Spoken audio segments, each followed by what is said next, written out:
الشيطان الرجيم بسم الله الرحمن الرحيم وإذ ابتلى إبراهيم ربه بكلمات فأتمهن قال إني جاعلك للناس إماما قال ومن ذريتي قال لا ينال عهد الظالمين صدق اللہ مولانا العظیم۔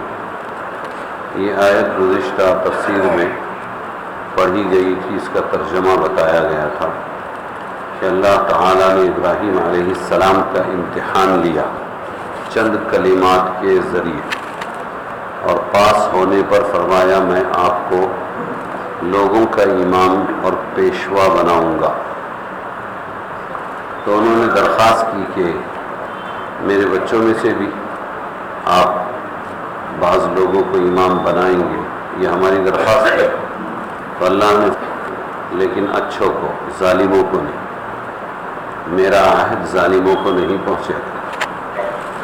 اس کے ضمن میں کئی باتیں چلی تھی کہ اللہ تبارک و تعالیٰ نے ابراہیم علیہ السلام کا کیسے امتحان لیا وغیرہ وغیرہ،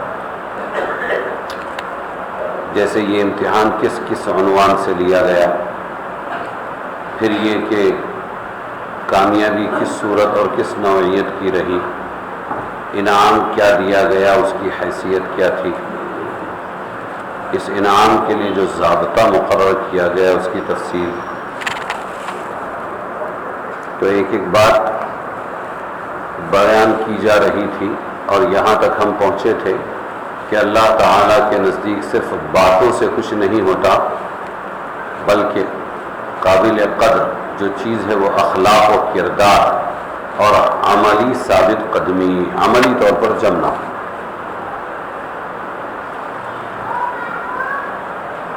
تو یہ عام اسکولوں اور مدرسوں کے اگزام کی طرح کوئی امتحان نہیں تھا، بلکہ یہ امتحان عملی اور اخلاقی برتری کا امتحان تھا۔ وہ کیا مضامین تھے؟ جن مضامین کا امتحان حضرت ابراہیم علیہ السلام کو دینا، تو چونکہ اللہ تبارک و تعالیٰ نے ان کو اپنا خلیل کہتے ہیں دوست اور گہرے دوست کو، اپنا خلیل بنانا طے کیا تھا کہ میں ابراہیم کو اپنا خلیل بناؤں گا اور بہت مقرب بناؤں گا، اس لیے ان کا امتحان بھی سخت لیا۔ نزدیک آرا بیش بود حیرانی، جو قریب ہوتے ہیں ان کو زیادہ حیرانی ہوتی، جو بیٹے ماں باپ کے نافرمان اور دور ہوتے ہیں کبھی نزدیک آتے ہی نہیں ہیں، ان کو کوئی ٹینشن بھی نہیں ہوتا ہے۔ جو اولاد ماں باپ کی ہمیشہ خدمت کی کوشش کرتی ہے، پریشانی انہی کو جھیلنی پڑتی ہے، ڈانٹ بھی انہی کو سہنی پڑتی ہے، جس کو ہمارے فارسی میں کہتے ہیں نہ کردن یک عیب کردن صد عیب۔ نہیں کرنا ایک برائی ہے، کیونکہ فلانا تو سنتا نہیں، فلانی بہو تو سنتی نہیں، فلانا بیٹا تو سنتا نہیں، تو نہیں کرنا یہ ایک عیب ہے۔ لیکن کرنا، جب آدمی شروع کرتا ہے کام کرنا، خدمت کرنا، محنت کرنا، 100 عیب اس کے اندر پیدا ہوتے ہیں۔ نمک کچھ نہیں ہے، چائے ٹھنڈی ہے، کپڑے برابر نہیں دھلے، روٹیاں کچی پکی، 100 عیب۔ تو جو نزدیک والے لوگ ہوتے ہیں، جن کو ابراہیم علیہ السلام کو اللہ اپنا نزدیکی بنانا چاہتے ہیں اور اپنا خلیل جو کسی کو نہیں بنایا انہیں کو خلیل بنایا، تو امتحان بھی ویسا لیں گے، کیونکہ شریف لوگوں کی ایک عادت ہوتی ہے، پارسلٹی نہیں ہوتی شریفوں کے یہاں، کہ اپنا بیٹا ہے، اپنے والا ہے، اپنا ہے، ایسا ہے ویسا ہے، اس لیے دبا کے یوں ہی آگے بڑھا، جیسے عام سیاستوں میں چلتا ہے کہ جتنا داغدار ہے اتنا اپنے کام کا ہے، اپنا ہے نا بس کافی، یہ ہنر کافی ہے، اپنا ہے تو منا، اور دوسرے کا ہے تو کارٹا، ایسا مشہور ہے نا، اپنا ہے تو منا۔ تو سیاستوں میں بھی دکھتا ہے، عام حکومتوں میں دکھتا ہے، جماعتوں میں دکھتا ہے، تنظیموں میں دکھتا ہے کہ بھائی کیوں اتنے برے کے ساتھ اتنی بنتی ہے، اپنا ہے، ارے فلانا بہت اچھا ہے، ٹھیک ہے، لیکن اپنے سے اس کی نہیں بنتی، وہ اپنا نہیں۔ تو دنیا کے یہاں مخلوق کے یہاں پارشلٹی ہے، ظلم ہے، انصاف، لیکن اللہ نے یہ تو اللہ ابراہیم کو خلیل بنا دے اور پارشلٹی میں بنا دے، اللہ کا دل آ گیا، اللہ کا کیا رشتہ کسی سے؟ الخلق عیال اللہ، حدیث میں ہے تمام مخلوق اللہ کا کنبہ ہے، کنبہ، اور کنبے کا جو ہیڈ ہوتا ہے اس کے لیے سب برابر ہوتے ہیں، اور ان میں سے چن رہے اللہ ابراہیم علیہ السلام کو، تو امتحان بھی بڑا سخت لے رہے ہیں، سخت امتحان۔ تو چونکہ اللہ تعالیٰ نے حضرت ابراہیم علیہ السلام کو اپنا خلیل بنانا طے کر لیا تھا، اس لیے سخت امتحانات سے گزارا، پوری قوم کی قوم، حتیٰ کہ اپنا خاندان، سب کے سب بت پرستی میں مبتلا تھے، سب کے عقائد اور سب کے رسوم سے مختلف ایک دین حنیف ان کو عطا کیا گیا۔ کیا عطا کیا گیا؟ دین حنیف۔ حنیف کا مطلب موحد، توحید والا۔ حنیف کا مطلب تمام گندگیوں سے پاک صاف۔ حنیف کا مطلب ادھر ادھر تاک چھاک کرنے والا، یہ بھی چل جائے گا، وہ بھی چل جائے گا، وہ بھی چل جائے گا، نہیں۔ حنیف کا مطلب اکیلے ایک اللہ کا، یکسو۔ تو دین حنیف ان کو عطا کیا گیا، اور خاندان کون سا ہے؟ بت پرستوں کا۔ باپ کیا کرتے ہیں؟ بت پرستے ہیں، وہی ان کا پیشہ ہے، اور اس کی تبلیغ اور قوم کو اس کی طرف دعوت دینے کا بار گرا۔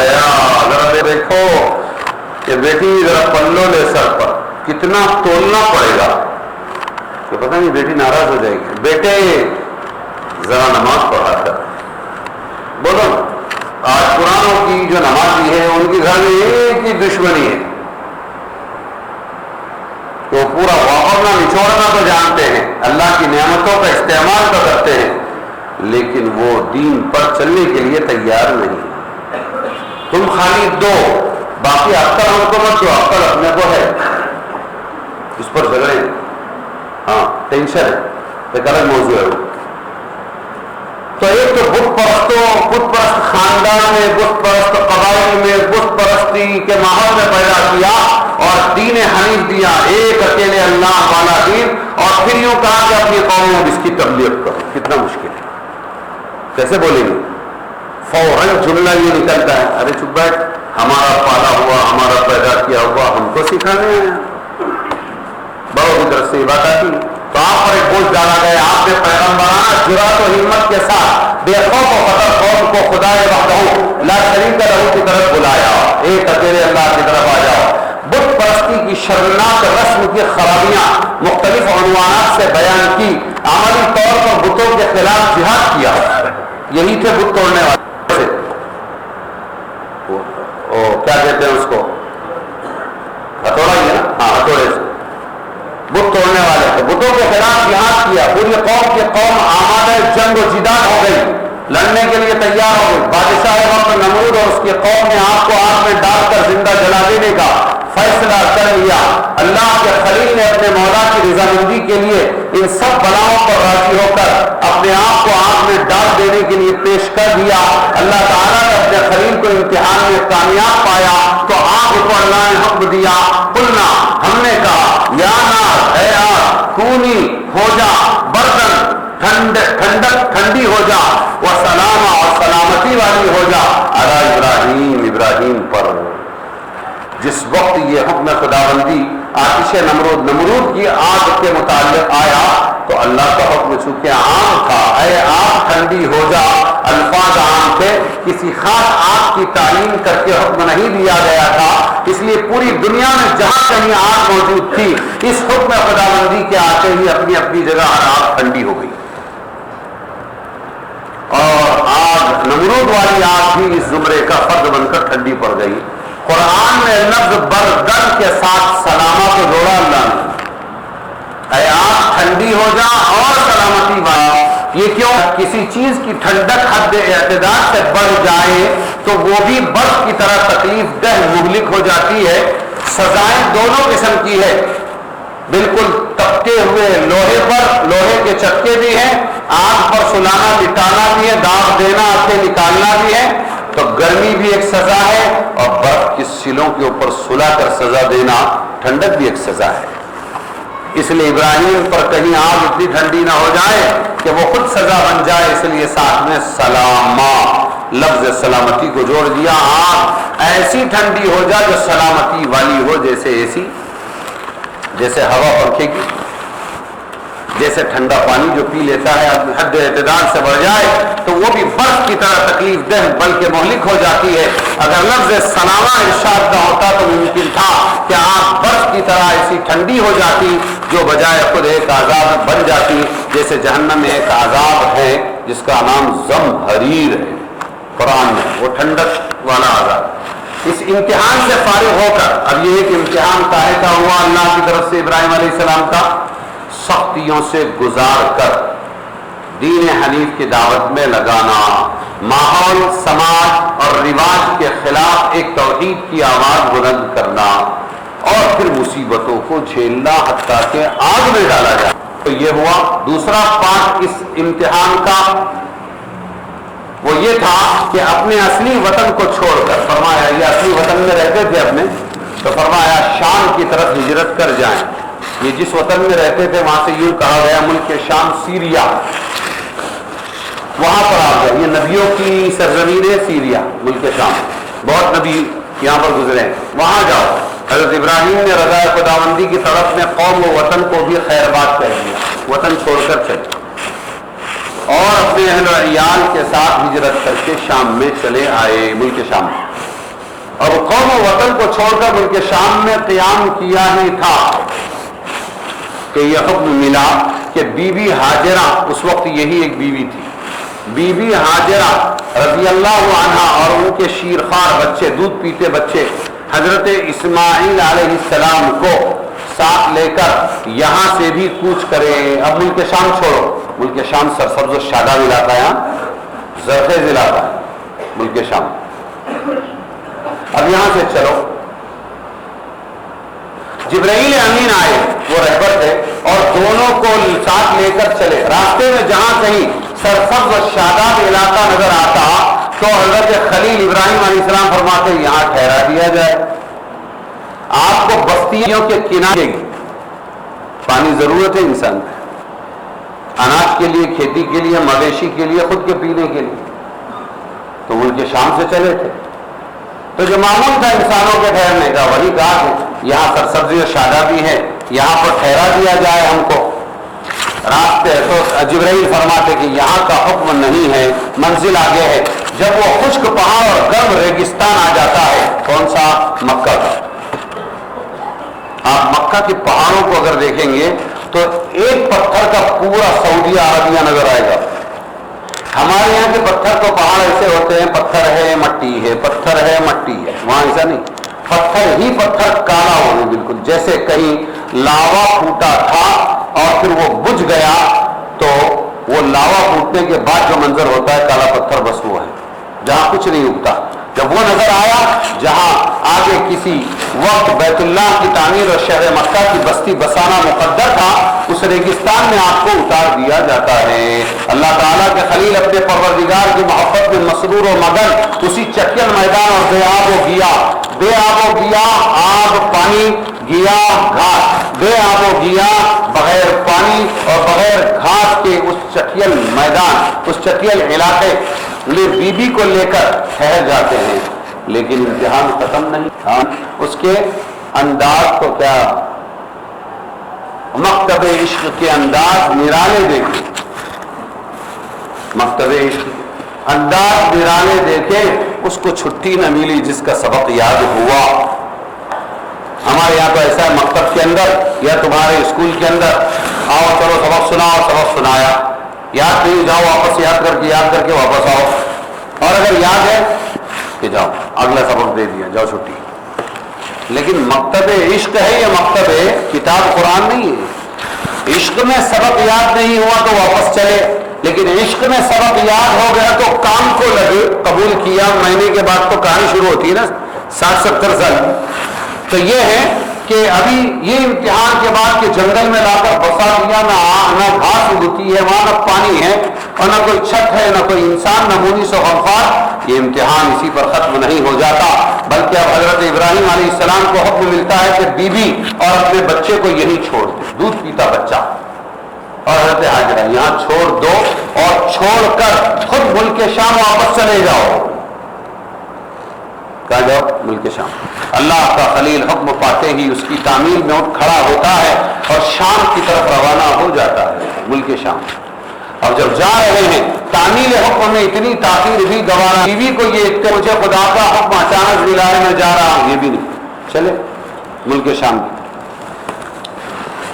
اس لیے میں جا رہا ہوں۔ حضرت ہاجرہ علیہ السلام جب آپ کو جاتے ہوئے دیکھتی ہے تو پکارتی ہے، منظر سوچو ذرا تھا، اس کو ذہن میں پکچرائز کرو تو پتہ چلے گا کہ جہاں پر ایک پانی کا کنواں نہیں، بور نہیں، کچھ نہیں، انسان نہیں، سائبان نہیں، چلچلاتی دھوپ ہے، تپتی ہوئی ریت ہے اور گرم گرم پتھر ہے، اناج اگنے کا کوئی چانس نہیں ہے، کوئی نہیں ہے وہاں۔ اور یہ جب جا رہے ہیں حضرت ہاجرہ جب آپ کو جاتے دیکھتی پکارتی ہے، کہاں جا رہے ابراہیم؟ مگر آپ جواب نہیں دیتے کیونکہ وہاں بولنا دلاسا دینا بھی منع۔ کیا تھا؟ آخر میں آدمی دلاسا دیتا ہے، ہم دلاسوں پہ تو کام چلا رہے ہیں، اپنے گھروں میں کیا کر رہے ہیں؟ جو خواہشیں ہیں وہ تو پوری نہیں ہو پا رہی ہے، دلاسوں پر آگے دیکھیں مجھے، اللہ کرے گا ٹھیک کرے گا، دلاسوں پر ہی تو چل رہا ہے، پوری زندگی کٹ رہی ہے دلاسوں، وہاں دلاسا بھی نہیں ہے۔ حضرت ہاجرہ علیہ السلام اچھا جواب نہیں دیتے، مگر وہ بی بی تھی، خلیل اللہ کی بی بی تھی، سمجھ گئی کہ ماجرا کیا ہے۔ ماجرا کا مطلب ہے جو گزرا، جرا یجری اور ماں، کہ ماجرا کیا ہے، کیا گزرا ہے وہ سمجھ گئی۔ لگی کا کوئی حکم ملا ہے، خود ہی پوچھا، انہوں نے نہیں کہا مجھے اللہ کا حکم ملا ہے، خود کہہ رہی ہے کہ اللہ کا حکم ملا ہے۔ آپ نے فرمایا ہاں۔ حضرت ہاجرہ علیہ السلام کو بھی جب حکم خداوندی کا علم ہو گیا، ہاں اللہ نے حکم دیا، تو نہایت اطمینان کے ساتھ فرمایا جائیے، جس مالک نے آپ کو چلے جانے کا حکم فرمایا ہے وہ ہمیں بھی ضائع نہیں کرے گا۔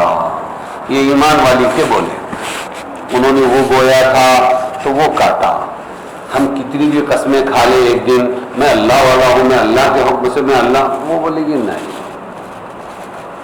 تم اللہ والے نہیں ہو سکتے کیونکہ ہم نے وہ نہیں بویا۔ ان کو اس لیے یقین آیا کہ انہوں نے للہیت کو بویا تھا، وہی سبب تھا، نہ جھوٹ نہیں، نہ دغا نہیں، نہ فریب نہیں، جو کیا ہے ابراہیم نے، ہاجرہ نے دیکھا ہے وہ اللہ کے حکم سے کیا ہے، تو یقین آ گئے۔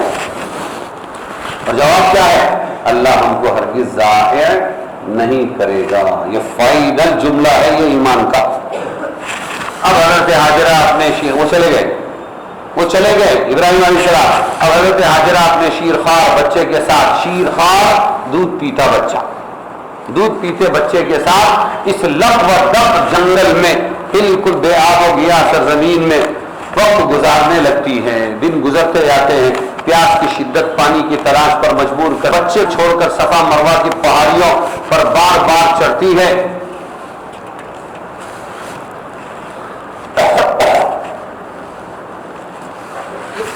صفا پہاڑی پر چڑھتی ہے، اترتی ہے، کہیں پانی کے آثار نظر آ جائیں یا کوئی انسان نظر آ جائے جس سے کچھ معلومات حاصل کریں۔ 7 مرتبہ کی دوڑ دھوپ کے بعد مایوس ہو کر بچے کے پاس واپس آ جاتی ہے، کیونکہ جنگلی کتے ہیں اور بھیڑیے ہیں، کئی بچے کو کھانا لے اور کوئی بچانے والا نہیں۔ مایوس ہو کر بچے کے پاس لوٹ آتی ہیں۔ صفا مروہ کے درمیان 7 مرتبہ دوڑنا اسی کی یادگار کے طور پر قیامت تک آنے والی نسلوں کے لیے احکام حج میں ضروری قرار دیا گیا۔ قدردان ہے وہ اللہ کہ اگر کوئی اللہ کی بندی بھی قربانی دے اللہ کے لیے تو وہ لیڈیز اور جینٹس کا فرق نہیں کرتا، بلکہ وہ ایک لیڈیز اور ایک عورت کی ادا کو بھی جزء حج بنا دیتا ہے، جزء عمرہ بنا دیتا ہے۔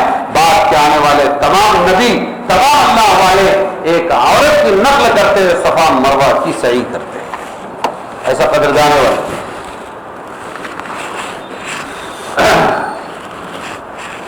حضرت ہاجرہ علیہ السلام اپنی دوڑ دھوپ ختم کرنے اور مایوس ہونے کے بعد جب بچے کے پاس آتی ہے تو اب رحمت خداوندی نازل ہوتی ہے، جبرائیل امین آتے ہیں اور اس خشک ریگستان کی زمین چشمہ نکال دے، جہاں بچہ ہے رو رہا ہے، زمزم، وہ وہاں پر نکال دیتے، جس کا نام آج زمزم ہے. کیا ہے؟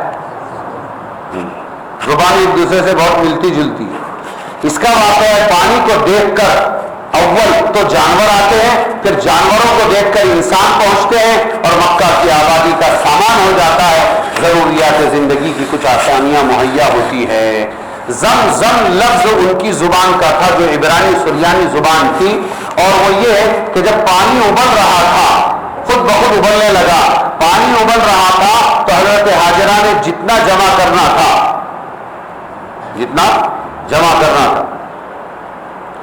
مولانا منیر صاحب کے بھائی صاحب قربانی دے کر آتے ہو، ذرا دھیان سے سنو اور تحیات کی شکل میں بیٹھو.